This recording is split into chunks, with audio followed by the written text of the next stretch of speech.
नमस्कार।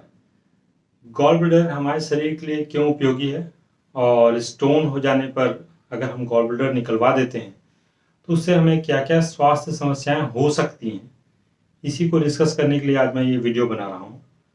साथ में मैं ये भी कहना चाहूँगा कि गॉल ब्लैडर स्टोन अगर मल्टीपल हों तो वो ठीक नहीं हो सकते, ये धारणा भी गलत है। कई बार मल्टीपल स्टोन जिन रोगियों का है वो भी ठीक होते हैं। इसलिए मैं यहाँ पे कुछ रोगियों की रिपोर्ट शेयर कर रहा हूँ जिनको सिंगल या मल्टीपल स्टोन भी थे और इलाज से पहले और इलाज के बाद उनके गॉल स्टोन ठीक होने की रिपोर्ट यहाँ शेयर कर रहा हूँ। इसीलिए ज़रूरी है कि अगर आपको स्टोन हो तो ऑपरेशन से पहले एक बार आयुर्वेद चिकित्सक से मिलें।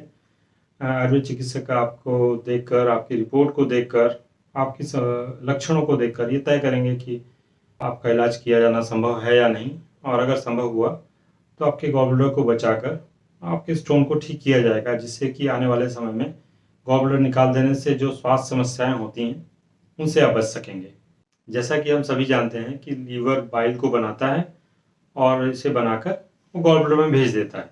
अब गॉल ब्लैडर इस बाइल को 20 टाइम्स तक कंसंट्रेट करता है और फिर जब हम खाना खाते हैं तो ये गॉल ब्लैडर उस बाइल को हमारे स्मॉल इंटेस्टाइन में भेजता है, ताकि वहाँ पे जो खाने में बहुत सारे न्यूट्रिएंट्स हैं उसको ब्रेक करके और एक्सट्रैक्ट करके हमारे शरीर के लिए उपयोगी बना सके। अब जब गॉल ब्लैडर ऑपरेशन करके अगर निकाल दिया जाएगा तो फिर ये लीवर बिना कंसंट्रेट किया हुआ बाइल लगातार स्मॉल इंटेस्टाइन में भेजता रहेगा। जब हम खाना नहीं खा रहे हैं तब भी वो बाइल वहाँ पे पहुँचता रहेगा, जिस कारण जब वहाँ पे खाना पहुँचता है स्मॉल इंटेस्टाइन में तो फिर उस तरह के न्यूट्रिएंट्स जो बाइल की मदद से ब्रेक और एक्सट्रैक्ट होने थे वो प्रॉपर्ली ब्रेक और एक्सट्रैक्ट नहीं हो पाते। इससे हमारे डाइजेशन पे फ़र्क पड़ता है और बहुत सारे ऐसे न्यूट्रिएंट्स हैं जिनकी शरीर में धीरे धीरे कमी होने लगती है और उनसे उस कमी से फिर बहुत सारी बीमारियां होने लगती हैं। उदाहरण के तौर पर डीएचए डीएचए एक हेल्दी फैट है और इसके प्रॉपर एब्जॉर्प्शन के लिए गॉल ब्लैडर की आवश्यकता होती है। अब गॉल ब्लैडर नहीं होने पर इसका प्रॉपर एब्जॉर्प्शन नहीं होगा।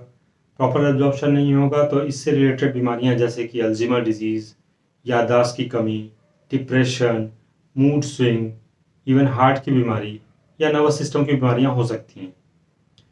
विटामिन ए, डी, ई और के इनके एब्जॉर्प्शन के लिए भी गॉल ब्लैडर से जो सीक्रेट होता है कंसंट्रेटेड बाइल, उसकी ज़रूरत होती है। तो गॉल ब्लैडर नहीं होने पर इनका एब्जॉर्प्शन भी प्रॉपर नहीं हो पाता, फिर इससे रिलेटेड भी बीमारियां होने लगती हैं, जैसा कि विटामिन ए की कमी से मैक्युलर डिजेनरेशन, आँख की रोशनी की कमी, रात में कम दिखाई देना, आँखों में ड्राइनेस, ऐसी बीमारियां होती हैं।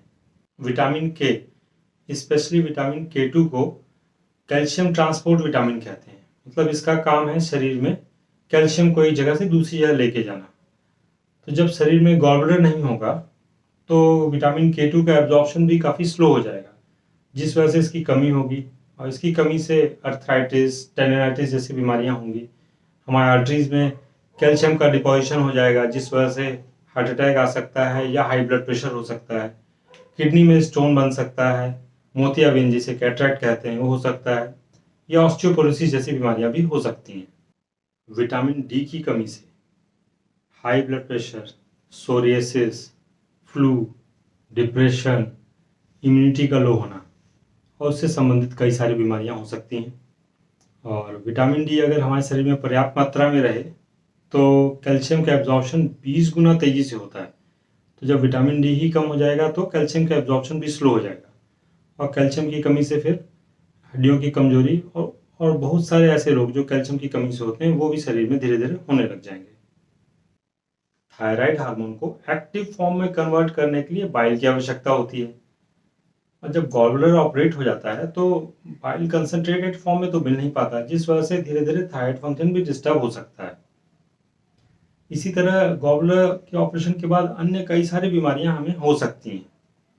ज़रूरत यह है कि हम गॉल ब्लैडर स्टोन के शुरुआती लक्षणों को पहचान सकें और उस अनुसार जाके अपने आयुर्वेद चिकित्सक से मिलें और अपना इलाज करवाएं। अभी तक जो गॉल ब्लैडर स्टोन का जो सर्जरी अवेलेबल है उसमें सर्जन्स गॉल ब्लैडर स्टोन को नहीं निकाल पा रहे हैं, उनको पूरा गॉल ब्लैडर ही निकालना पड़ता है और फिर उससे संबंधित कई सारी बीमारियां बाद में होने लगती हैं। तो गॉल ब्लैडर स्टोन के कोई भी लक्षण अगर आपके शरीर में मिलते हैं तो जाकर आयुर्वेद चिकित्सक से मिलें, हाँ, आपका गॉल ब्लैडर स्टोन ठीक हो पाएगा दवा से या नहीं, ये तय करना हमारा काम है।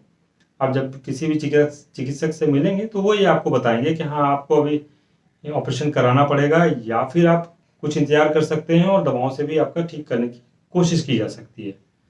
अब गॉल ब्लैडर स्टोन के काफ़ी सारे लक्षण हैं। इनमें से एक लक्षण है हमारे राइट शोल्डर के पास इस जगह दर्द होना। देखिए, गॉल ब्लैडर तो हमारा यहाँ पे है, लेकिन उसका दर्द यहाँ भी हो सकता है। तो इस तरह के अन्य काफ़ी सारे और लक्षण हैं।